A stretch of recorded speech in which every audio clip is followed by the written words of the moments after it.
नमस्कार शेतकरी मित्रांनो, आपल्या सर्वांचं स्वागत आहे। आपण बघू शकता हा ऊस लागवड करून 1 महिना झालेला आहे, 1-1.25 महिना जवळपास झालेला आहे। तर आपण ह्याला पहिला डोस देणार आहोत।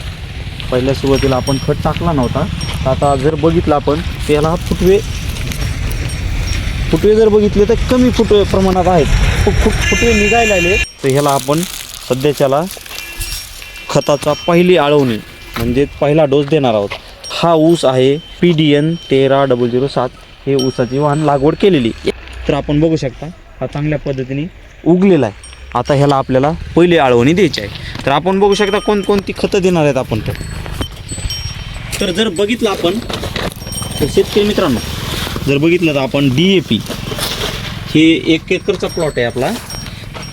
तर आपण DAP 46% काय असतं मित्रांनो, 46% जर आपण बघितलं हे, तर हे 46% फक्त हे 50 किलोच्या बॅगला त्यामध्ये निम्म्या प्रमाणात झालं।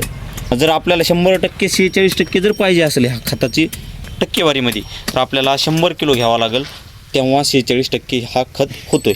त्यामुळं आपण जर बघितलं तर आपण हे DAPचे 2 पोते ह्यामध्ये टाकलेले आहेत। आणि दुसरी गोष्ट म्हणजे बरेच शेतकरी काय करतात, युरिया वापरतात। युरिया जास्त दिवस चालत नाही, त्याचा रिझल्ट एवढा येत नाही। तर आपण हे अमोनियम सल्फेट हे वापरलेलं आहे आपण। तर अमोनियम सल्फेटचा भरपूर प्रमाणात फायदा होतो।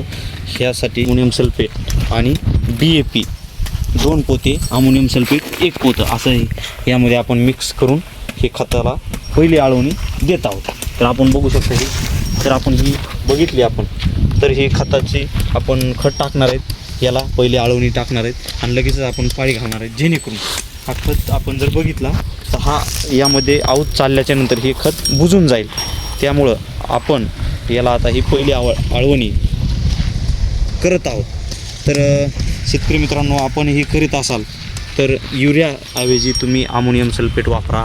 अमोनियम सल्फेटचा भरपूर प्रमाणात फायदा होतो आहे। त्यामुळं आपल्या अमोनियम सल्फेटमुळं आपला ऊस जाड होतो, वजनदार भरतो। त्यामुळं आपण अमोनियम सल्फेट वापरा। शेतकरी मित्रांनो, व्हिडिओ आवडला असेल तर लाईक करा। आमच्या चॅनलला अशीच नवीन व्हिडिओ पाहण्यासाठी सबस्क्राईब करा। धन्यवाद।